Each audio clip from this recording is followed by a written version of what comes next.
Creating a Crime: How the CIA Commandeered the Drug Enforcement Administration.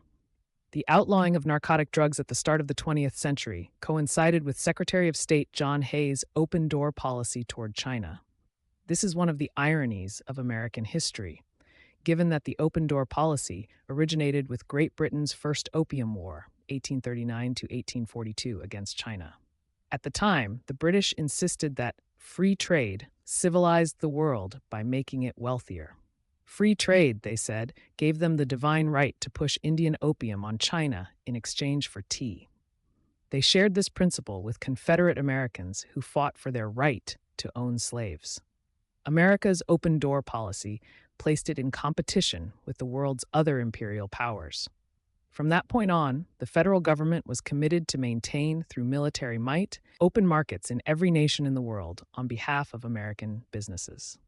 Not coincidentally, the outlawing of narcotic drugs turned the issue of addiction from a matter of public health into a pretext for expanding police forces and reorganizing the criminal justice and social welfare systems.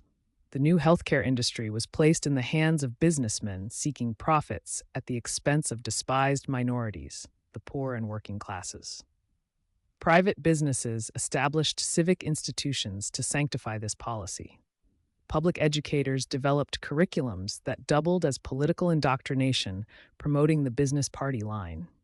Bureaucracies were established to promote the expansion of corporate interests abroad while suppressing resistance to the oligarchy that benefited from it.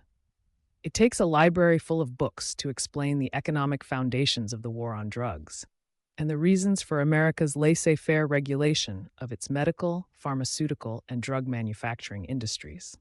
Suffice it to say that investors used the government to unleash and transform their economic power into political and military might, and by World War II, the free trade world was relying on the United States for its opium derivatives, under the guardianship of Harry Anslinger, the Commissioner of the Federal Bureau of Narcotics, FBN.